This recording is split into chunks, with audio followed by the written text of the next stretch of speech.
High বন্ধুরা, মোরলা যে বাটি চচ্চড়ি করছি আমি। মোরলা পেঁয়াজ দিয়ে বাটি চচ্চড়ি হচ্ছে।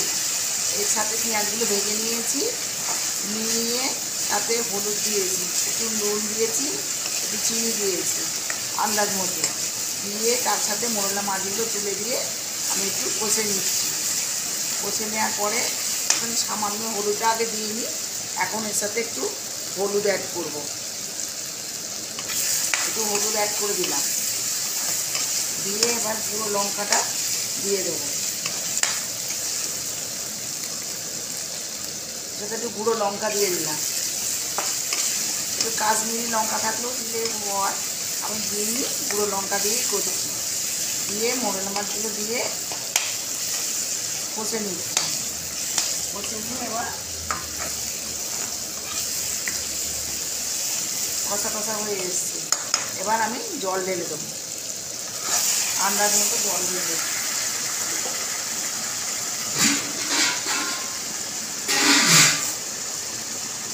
আন্দাজ মতো জল ঢেলে দিচ্ছি।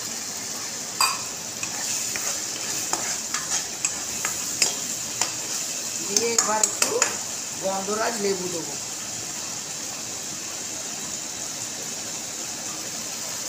খেতে খুব সুন্দর হয় বন্ধুরা। আমি যেমন করে করছি তোমরা তেমন করে করে খেয়ে দেখো, খুব সুন্দর খেতে হয়। পেঁয়াজ দিয়ে মোরলার বাটি চচ্চড়ি, এর সাথে গন্ধরাজ লেবু দেবে, গন্ধরাজি গন্ধটা খুব সুন্দর হবে, আর দেখতেও সুন্দর হবে, আর খেতে প্রচণ্ড টেস্ট হয়। শুকনো ভাতের সঙ্গে, রুটির সঙ্গে, মুড়ির সঙ্গে, যার সঙ্গে খাবে তার সঙ্গেই টেস্ট লাগে।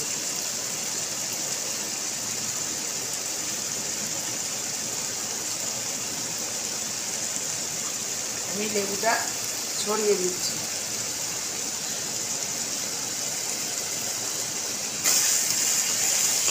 লেবুটা ছড়িয়ে দিই,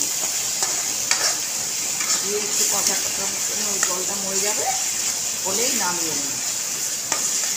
দই একটু, তার সাথে একটু টক দই আমি অ্যাড করে দিচ্ছি, অল্প একটু টক দই দিচ্ছি। কালারটাও সুন্দর হবে আর খেতেও খুব সুন্দর লাগবে। হালকা একটু টক দই দিয়েছি।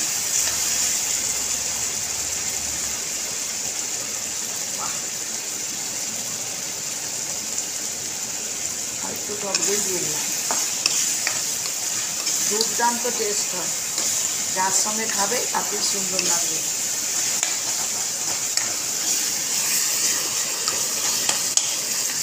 আমার হয়ে গেছে রান্নাটা।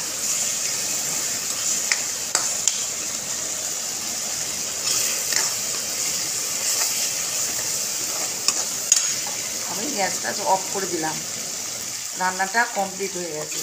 আমি এবার প্লেটে তুলে দিচ্ছি, তোমরা দেখতে থাকো।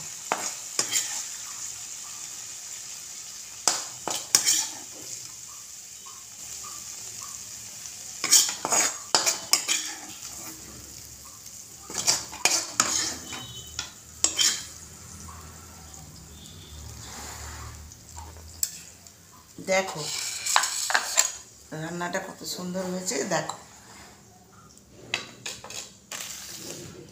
আর ভালো লাগলে তোমরা সাবস্ক্রাইব করো, যদি ভালো লেগে থাকে প্লিজ তোমরা সাবস্ক্রাইব করো।